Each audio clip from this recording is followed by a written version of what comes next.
Quand une mauvaise nouvelle s'abat sur vous, avez-vous peur de perdre votre objectif initial? Bonjour, je suis Patrick Muller, je suis coach et voyant. Chaque jour, je propose une guidance de votre vie sentimentale afin de vous donner des conseils. Alors aujourd'hui, j'ai tiré la carte de la maison de Dieu et l'alpha et j'ai tiré la carte du chariot et de la nécessité.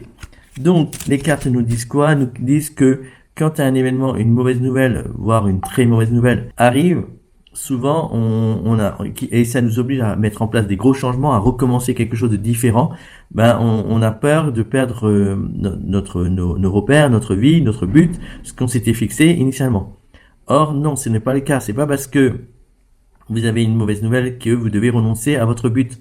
Bien au contraire, peut-être que vous allez devoir changer votre but, modifier, ça prendra peut-être plus de temps que prévu initialement, mais ça c'est pas grave, parce que ça veut dire que quand vous aurez atteint votre but, il sera différent, mais il y a de fortes chances qu'il vous conviendra mieux, qu'il correspondra plus à vos attentes et plus à votre personne. Je sais pas, si vous projetez par exemple d'acheter avec votre conjointe une maison, peut-être que ça sera pas, on va peut-être vous dire que la maison que vous vouliez initialement, ça sera peut-être pas celle que vous aurez choisi, c'est peut-être pas celle que vous voulez. Mais en revoyant vos plans, peut-être que vous allez trouver un endroit qui vous conviendra mieux que celui-là que vous vouliez à l'origine. Peut-être que au final, vous trouverez une maison qui peut-être plus petite, mais plus facile à entretenir, moins coûteuse, et au final, vous allez vous rendre compte que vous êtes beaucoup plus heureux que si vous aviez pris l'autre maison.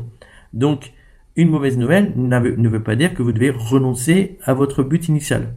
D'accord? Il faut même maintenir votre but.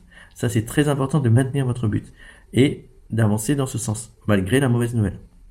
Parce que si votre but initial, c'est une intuition, ça veut dire que c'est bon pour vous. Après, la vie vous amènera la manière d'y accéder. Donc là, je vous ai fait une guidance pour votre vie sentimentale avec 4 cartes.